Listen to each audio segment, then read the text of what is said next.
Hello everybody, it is another patch day.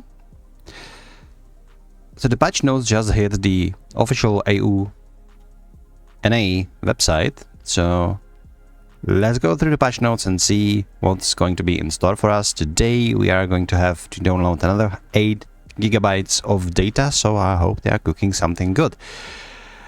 There's nothing as huge as the last week when we got the hammer, and everybody's excited for the hammer, right? But regardless, even without hammer, we have a couple of new changes, so let's go through them. So the first is Morning Light. Dongae calamities 8 to 10, and they are adding Gumiho into these calamities.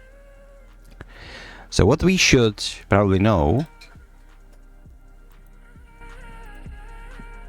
about these calamity bosses is that from 8 to 10 calamities, so first, to be even able to access those in Black Shrine, you need to have some 345 plus displayed AP for Calamity 8, 355 for Calamity 9, and 355 for Calamity 10, which is... you better get that Karazat, you better get those sovereign weapons to hit these brackets. What is important that from 8 onward, the orbs that we are using to pawn these bosses will no longer work, so all of the bosses will now take in accord only your APDP, which is something I think it should have been done for all of them. You know, just ditch this mechanic. I think these orb mechanic are absolutely stupid, especially if you cannot even gain like full number of those orbs by any means. You will be basically just swapping them at will, so what's the point, right? Now, importantly, what are going to be the rewards? So this is probably what we want to know. So for Gumiho, we can get some down gloves, some duo or pre Deboreka earrings, or just basic Deboreka earrings, which is probably huge. And then you have some classical, you know, flame honging, essence of Tayback, some crystals, tears, etc. This goes on for all of them. I don't think these actually change too much. Yeah, these do not change too much, even though the rewards will be probably better. We also have some guaranteed loot right here. Again, some essences, some silver, you know. So if you want to enhance your Karazat quicker, this will probably be a way to go to help you get those essences a little bit and boost, etc. So this is Gumiho added into the boss shrine. Cool. Now let's look at events. We have 3 events that are being introduced. So first, Festival Anticipation. This is probably tied to the Heidel Ball, which is coming on 26, or is it 28? I'm not sure myself, but let's look here into the details. So upgrade your accessories with these. Okay. What does this mean? Oh, it's so it's ongoing. Jewels of Imperfect Power. This is still going on. Okay, I see. So what's actually new here? This is just continuation. We did already have those. I'm confused. I'm sorry. I'm confused. But these are basically, you are collecting jewels. They are super rare, so be careful, right? This is not your classical event tickets. They are like dropping really. You will get like only a few per hour of grinding, for example. Like last night when I was grinding on Honglim, I was grinding about 40 minutes. I got 2. So it's about like approximately 4 jewels per hour of your grinding. So keep that in mind. However, it is very useful because you can buy cups straight up, or if you have some of those shards, you can buy the shards directly and then utilize the shards that you already have. So we've covered this last week. Still super handy event. Now, another event with an adorable black cat headband to boot, daily special and special pass. So this will be probably tied to the shop, you know, season passes and all that, but let's see what we have. What are you...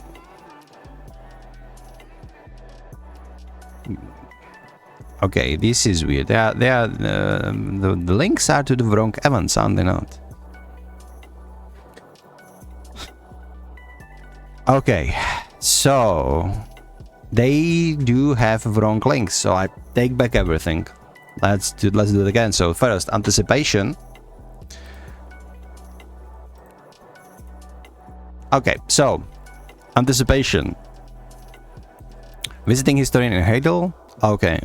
Powerful 10-hour buff items. Okay. So, what we're gonna do is you wanna go to this fountain where you're going for your daily quest, unless you already have the hammer anyway. It looks like, by the way, like a St. George statue, based on real life, where the Saint George killed the dragon with a spear. So, Leap of Growth. This is for your PvE. Now, this one is for life skilling. And these buffs seems nice. 10-hour duration, 30-minute cooldown, so it's basically akin to food. Yeah, sure.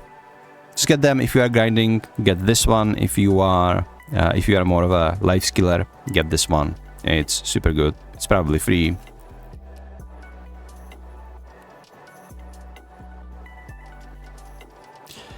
You will get 3 of those once per week. So every week, go there until this event ends on the 2nd of July. Which means probably 2 weeks. Means we will get like 6 of these buffs. Now I don't know if we can choose or if we get both. I think we can get both, but I might be wrong. If we get both, perfect. If not, I would probably go Leap of Growth for your grinding. However, if you just wanna AFK fishing all day, get this one. Its duration is 10 hours. It will increase your mastery. It will reduce your auto fishing time. So go make those billions. Now, Adorable Black Cat Headband to boot. So daily special and special pass. So you can purchase special pass. Lovely. Of course you can. And there are these couple of items, like do not purchase this.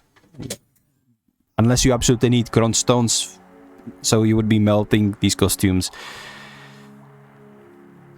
These items are basically nothing to write home about, and like 3,500 pearls for this, it's way too much. Like I would give like 1,000. Even though, like, if you want Black Cat Headband, I guess say buy to your 3,500 pearls. Other than that, these items in here are nothing really good.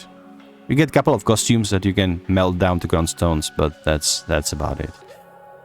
Of course, they are making this beautiful lady right here with a cat whiskers, and then the butler guy. Okay, that's perfect, but yeah, just don't. Okay. The last event of this week is the Daejeon Heidel Ball watch party at Heidel Castle. So we're probably going to be watching the Heidel Ball together at Heidel. Now, you know, it would be actually cool, since we threw the lore out of the window anyway. They should like install like some sort of a huge like TV, like in Fortnite style, straight up, just pin it on the Heidel Castle, you know, just a huge TV, and just funneling the Heidel Ball into it. That would be actually cool. Now, we are no longer playing fantasy game. We have like cowboys, you know, with rocket launchers. We have sniper rifles. You know, we have guys running around in like Korean high school uniforms. So who cares? These balloons. I don't know what these balloons are. Event trio balloon headband. So this is a headband. We get another sturdy chair. So, unless you already have this one in your family inventory, like, first of all, if you have this chair and you do not have it in your family inventory, what are you doing? Do it, then you can have it for all of your characters at once. And if you already have one in your family inventory, just discard this one. At this point, actually, you should, if you are playing the game long term, you should have actually at least 2 of these chairs, which is the simple one, and then festive one, which is like Christmas decorations, some... what's it called? The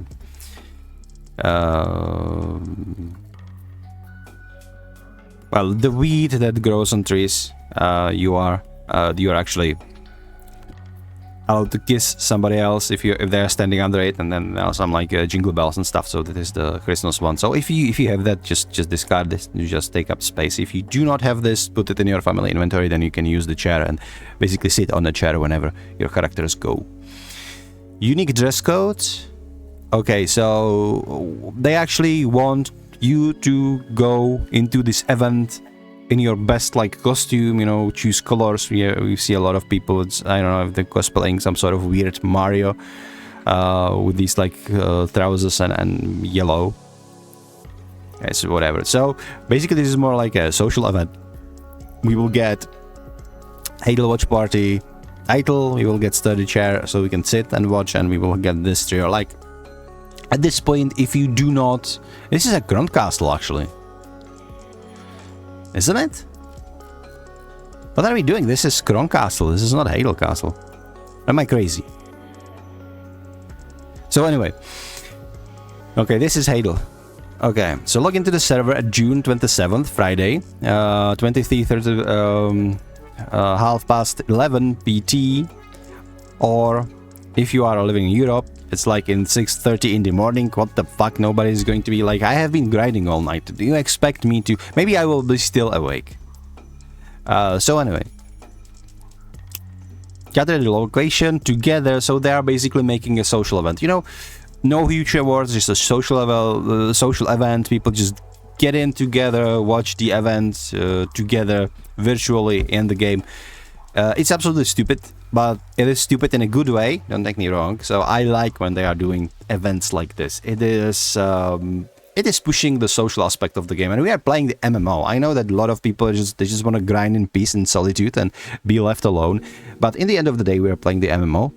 So like social events like these are important to keep the flow going, you know, to make you realize that you are actually playing MMO. It's not a single player game. And let's be honest, if this was a single player game, despite you want to grind and be left alone, you wouldn't be playing that. Because you want to be left alone and grind, so you can later then show off how much you grind to other people who are grinding in solitude as well. So this is your way to go and like, hi guys, look at me. I have my like deck sovereign weapon. I have grinded so much. I'm like level 69. Haha, nice, etc. Anyway, so this is for the events. Okay.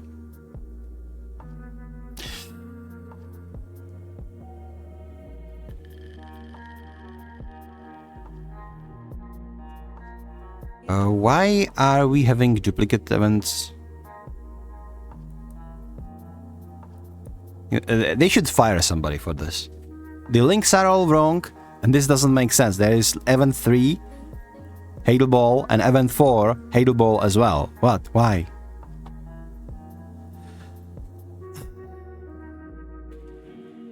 Yeah, of course. Extract Kafras. Okay, so extracting Kafra stones. This has been in the game since last week, isn't it? Yeah. So like someone butchered this announcement like a lot. Anyway, new additions and improvements. Class changes, Vusa, something about prime skills, nobody cares. Contents. So, improved energy burns obtained via Black Spit. So if you don't know what this is, essentially, if you are a grinder and you have a lot of energy and you're not using this energy for life skilling, what you can do is you can summon your Black Spirit and then exchange your energy to buff to your experience and combat skill experience gains. So essentially, also they added a life XP as well, so this is a huge win. But what they are saying is they buffed this. So the larger your family fame actually is, the larger the buff, and now this is even larger.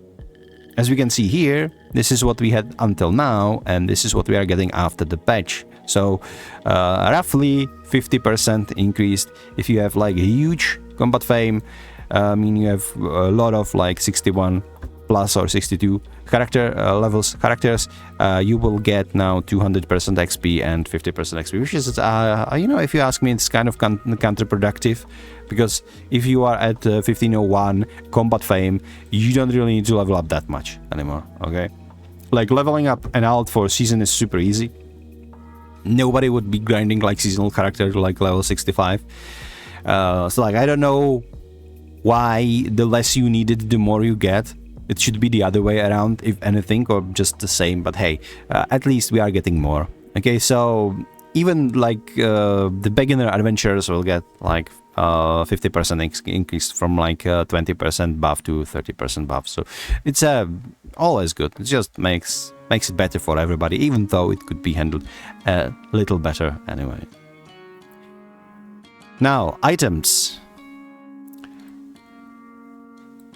Set quantity for certain items that are being flooded into market are being improved. So now the max number of black stones, for example, that you can buy is not 5,000 but 10,000, meaning if there is enough black stones in the marketplace. And all of these items that we have, so food items, ingot items, blood items, oil items, etc., all of this is getting increased.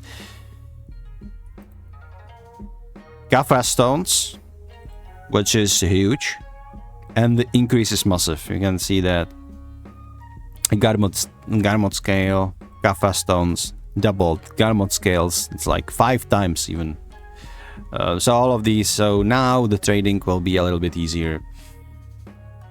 Okay, they should remove these limitations. Like their argument is that these limitations are there, so there is not just one guy sitting there and buying out everything. But in reality, it's just annoying. That's what it is. Like if you need those items, you will be the one who is going to buy them.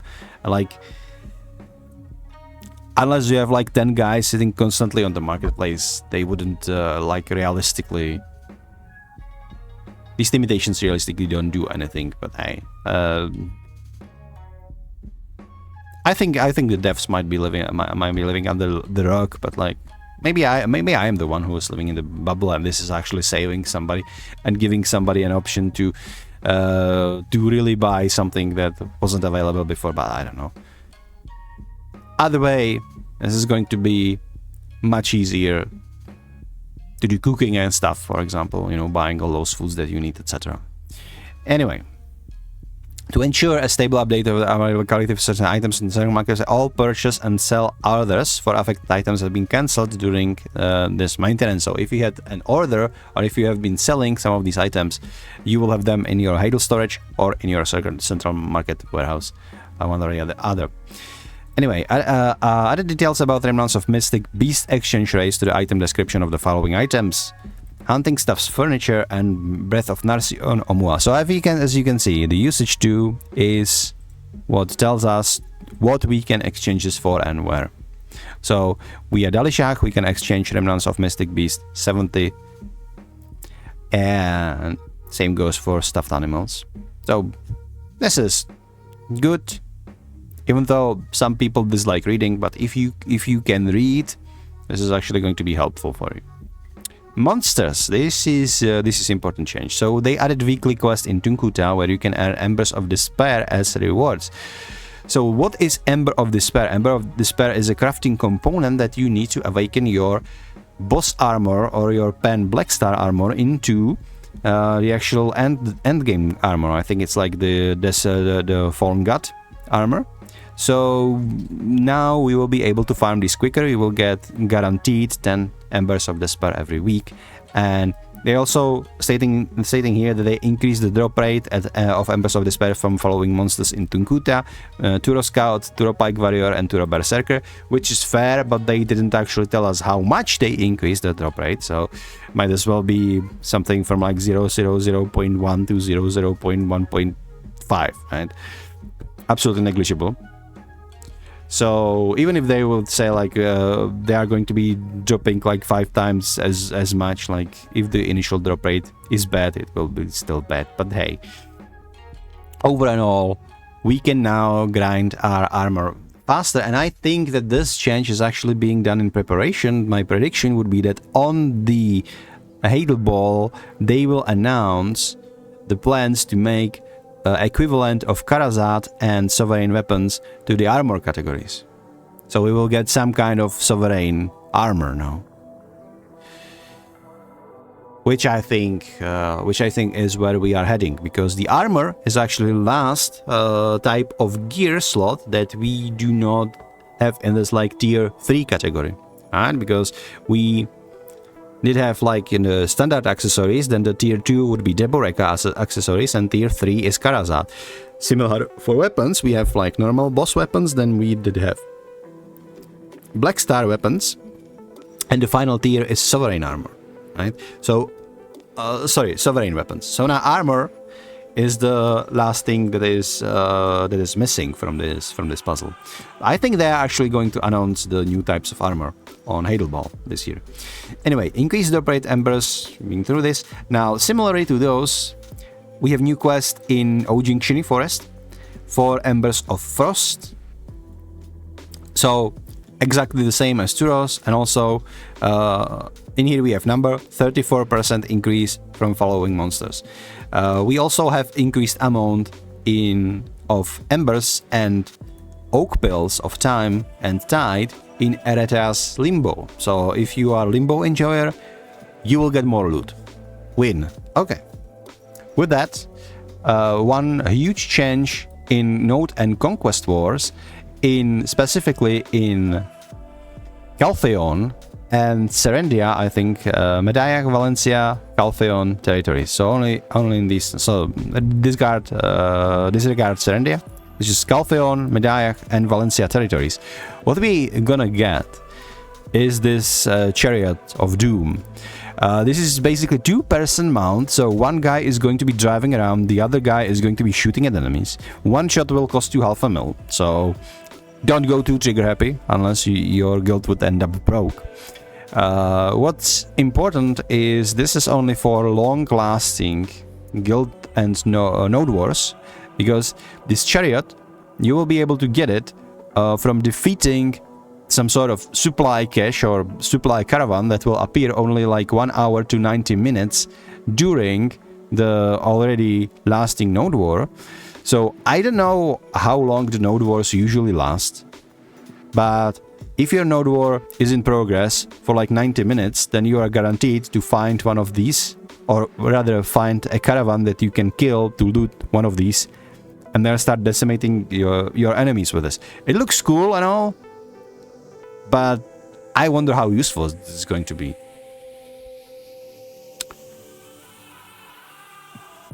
So NPC, background and sound category. What is happening here that to make it easier to meet the key NPCs in the Grand City of Calpheon, we have changed the location of Wandering Alchemist Delishan and Old Moon Manager Lachi for more convenient access. So, you know, usually people are just finding them throughout the map and throughout the finder and just auto-pathing to them, but this time they removed them from their original locations and placed them towards the gates of the city. So in case you are using these NPCs in Calpheon actually and running to them, you're not suffering schizophrenia. Okay, they actually have been evicted and forcefully moved to a new location. So it's not on you. Pero Abyss did this on purpose for whatever reason. Navigation about Golden Pig Cave. Yeah, because it didn't navigate you into the cave, but rather above the cave. So if you were trying to auto-path into the boss, you would miss the boss. But that's fine. And this is all that is important from these patch notes. So again, nothing huge. Some of the changes will make our life a little bit easier. The biggest news of the week is Gumiho and preparations for the Heidel Ball. This has been Ray Whisper, your weekly report on patch notes from the BDO, and I will see you next week. Bye.